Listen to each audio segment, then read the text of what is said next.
आज हम बाह्य विद्युत क्षेत्र में विद्युत स्थितिज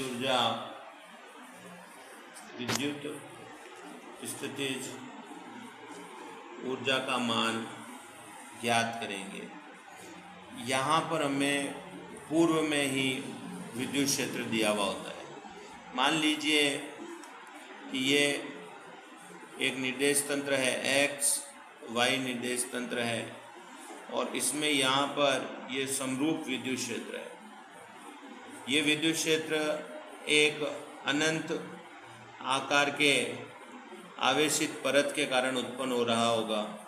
प्लस अनंत से माइनस आवेश तक, अनंत तक एक आवेशित परत है या एक आवेशित रेखीय चालक है, उसका विद्युत क्षेत्र उत्पन्न हो रहा है E। इस विद्युत क्षेत्र में हमें विद्युत स्थितिज ऊर्जा का मान ज्ञात करना है।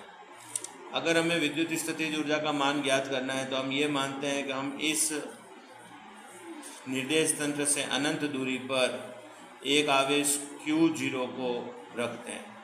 अभी ये Q0 अनंत पे रखा हुआ है तो इस पर लगने वाला बल 0 होगा, यहाँ पे विद्युत क्षेत्र भी 0 होगा, यहाँ पर आवेश को विस्थापित करने में कार्य 0 होगा और यहाँ पे विद्युत स्थितिज ऊर्जा भी 0 होगी, विभव भी 0 हो जाएगा। अब हम इस Q0 को अनंत से विद्युत क्षेत्र में लेके जाते हैं।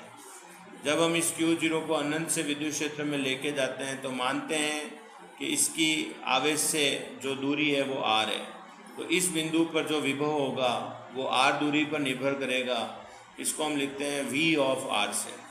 v ऑफ r का मतलब है r दूरी पर विभव। अगर ये r का मान कम होगा तो हम आवेश के पास में होंगे, विभव उच्च हो जाएगा। अगर r का मान ज़्यादा होगा तो हम आवेश से दूर होंगे, विभव का मान कम हो जाएगा।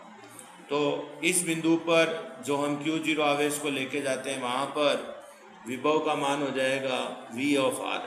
तो इस बिंदु पर ले जाने में किया गया कार्य जो होगा W, वो हो जाएगा Q0 into v of r और इसकी जो विद्युत स्थितिज ऊर्जा होगी वो हो जाएगी Q0 into v of r। तो ये बाह्य विद्युत क्षेत्र में एकल आवेश की विद्युत स्थितिज ऊर्जा है, क्योंकि इस अकेले आवेश को विद्युत क्षेत्र में ले जाया जा रहा है। यदि हम बाह्य विद्युत क्षेत्र में द्विआवेश तंत्र का निर्माण करें तो हमें जो विद्युत स्थितिज ऊर्जा होगी उसका मान ज्ञात करना है। तो अगर हम द्विआवेश तंत्र का निर्माण करें विद्युत क्षेत्र में तो क्या मान आएगा, इसको ज्ञात करते हैं। तो सबसे पहले हम एक निर्देश तंत्र मानते हैं। ये जो निर्देश तंत्र है इस पर जो विद्युत क्षेत्र है वो समरूप विद्युत क्षेत्र है और विद्युत क्षेत्र जो है वो E है। और हम ये मानते हैं कि अनंत पर एक आवेश रखा हुआ है Q1 और दूसरा आवेश रखा हुआ है Q2। तो अब हम Q1 आवेश को विद्युत क्षेत्र के अंदर लेके जाते हैं। जब हम Q1 आवेश को विद्युत क्षेत्र में लेके जाते हैं तो उसकी जो दूरी है वो मान लीजिए आप R1 दूरी है। तो R1 दूरी कहाँ से R1 दूरी, ये निर्देश तंत्र से R1 दूरी। तो इस R1 दूरी पर जो विभव होगा वो हो जाएगा V ऑफ R1। तो इस Q1 को जब हम इस बिंदु पर लेके जाते हैं तो इसको ले जाने में किया गया कार्य हो जाएगा Q1 into V of R1। W का मान हो जाएगा Q1 into V of R1। अब हम अगला स्टेप लेते हैं कि हमने निर्देश तंत्र में Q1 को R1 दूरी पे रखा और यहाँ पर विभव था V ऑफ R1। और अब हम अनंत से Q2 आवेश को Q1 के समीप ले जाएंगे। जब हम Q2 आवेश को Q1 के समीप ले जाते हैं तो इस बिंदु पर जो बाह्य क्षेत्र के कारण विद्युत विभव होगा वो हो जाएगा V ऑफ R2, क्योंकि Q2 का जो स्थिति सदिश है वो R2 स्थिति सदिश है। तो इस बिंदु पर विभव का मान हो जाएगा V ऑफ R2 और दोनों आवेशों के मध्य की जो दूरी है वो हो जाएगी R।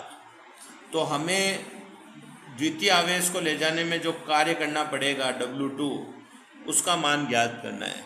तो हमें यहाँ पर दो कार्य करने पड़ेंगे। एक तो हमें जो बाह्य विद्युत क्षेत्र है इसके विरुद्ध Q2 को अंदर लेके जा रहे हैं, उसके विरुद्ध कार्य करना पड़ेगा। एक हमें Q1 के विरुद्ध Q2 को ले जाने में कार्य करना पड़ेगा।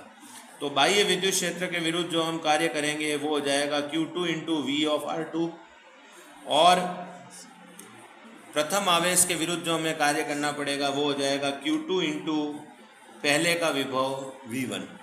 अब पहले आवेश का विभव कैसे निकलेगा कि पहले आवेश का विभव हो जाएगा K Q1 बटा दोनों आवेशों के बीच की दूरी, दोनों आवेशों के बीच की दूरी है R, तो V1 का मान आ जाएगा K Q1 बटा R।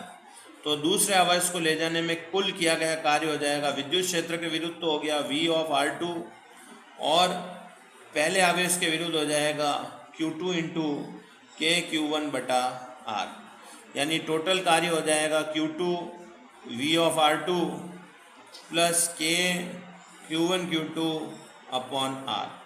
तो ये दूसरे आवेश का कार्य हो गया। और पहले आवेश का जो कार्य था, पहले आवेश को ले जाने में किया गया कार्य था W1, वो था Q1 V ऑफ R1।